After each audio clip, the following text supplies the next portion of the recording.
Bonjour les amis de Dieu, les merveilleux amis de Dieu. J'espère que vous allez bien et très bien. Vous irez toujours bien et très bien dans le nom du Seigneur. Aujourd'hui, 17e jour, nous sommes là. On écoute et on va expliquer. Que Dieu bénisse chacun de vous.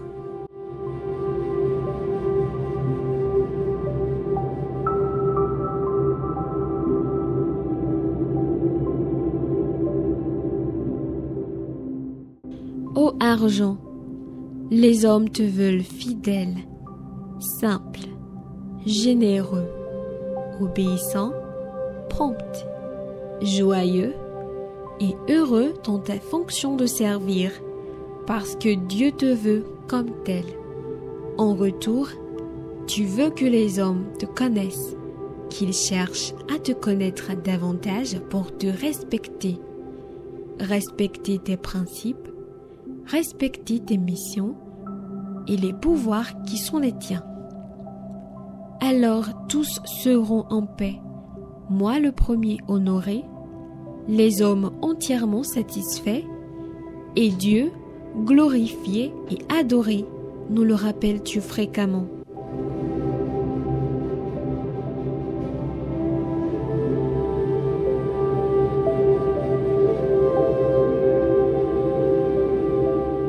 Depuis hier, on a commencé par apostropher directement l'argent. Ce n'est plus qu'on parle de lui comme dans un discours, c'est ce que nous avons fait jusque-là.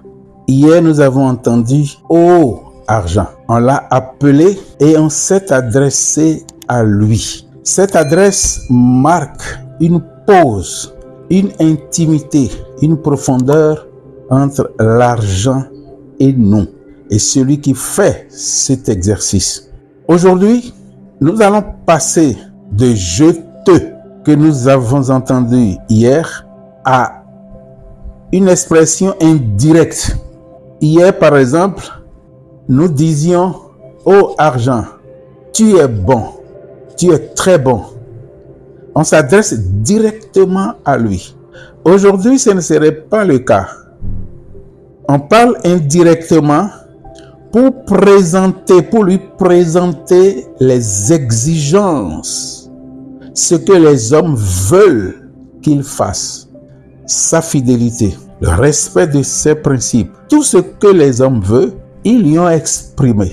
Alors, le dialogue devient plus sérieux. Mais ce n'est pas tout. Quand on demande ça à l'argent, lui, il a désormais l'occasion d'imposer, de demander aux hommes de chercher à le connaître.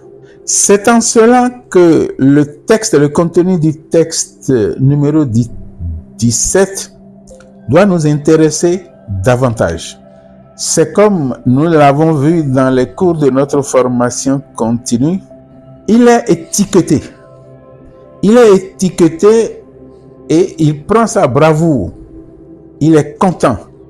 À son tour, il trouve la force pour accomplir comme il faut sa mission.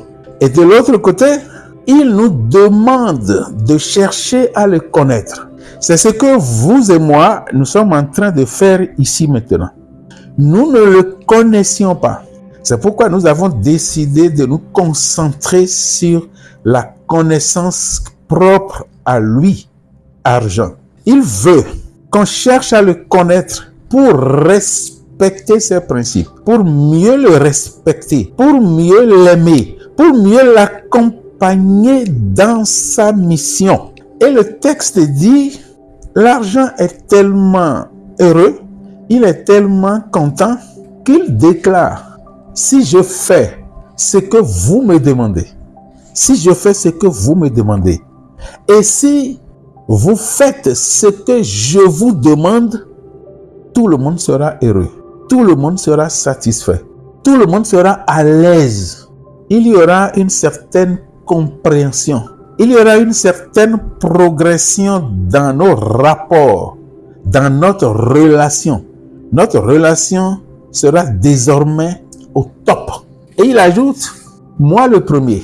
Ce n'est pas seulement l'argent qui sera heureux et content, satisfait. Ce n'est pas seulement les hommes et ceux qui cherchent à le connaître qui seront heureux, contents, satisfaits, mais Dieu de qui nous dépendons. Nous dépendons tous de Dieu. Et c'est Dieu qui nous a mis en relation. C'est Dieu qui nous a donné d'avoir une telle relation propre, intime avec l'argent. Et l'argent a reçu de lui sa mission de servir les hommes. Il faut donc une certaine compréhension. Il n'y a pas de raison que cette compréhension, que cette bonne relation glorifie Dieu. Après avoir satisfait les deux parties qui sont l'argent et les hommes. Il y a quelque chose de fondamental. Heureux, il affirme, si vous écoutez bien la manière de prononcer, vous saurez que c'est une citation. Alors, tous seront en paix, moi, le premier, honoré, les hommes entièrement satisfaits et Dieu glorifié et adoré. Nous le rappelles-tu fréquemment? Le texte précise, nous le rappelles-tu fréquemment? Qui nous rappelle ça? C'est l'argent qui nous rappelle ça. L'argent nous rappelle que si chacun respecte ses principes, c'est-à-dire les hommes vont respecter les principes qui sont les leurs, lui, il va respecter les principes qui sont les siens. Si les deux parties en relation respectent leurs principes, tout le monde se verra tiré d'affaire. Tout le monde se verra tiré d'affaire. Et il ajoute, moi le premier, c'est-à-dire lui, argent le premier. Vous voyez, il parle comme pour supplier. Il n'est pas heureux de notre méconnaissance de lui. Il n'est pas heureux de notre méconnaissance de ses principes. Il n'est pas du tout heureux parce que cette méconnaissance fait que nous nous adressons à lui sans tenir compte de rien. Nous agissons envers lui sans rien respecter, sans même savoir que Dieu lui a recommandé quelque chose. Nous agissons envers lui comme si on était Dieu. Non, il ne veut pas ça. Et ça le fait souffrir.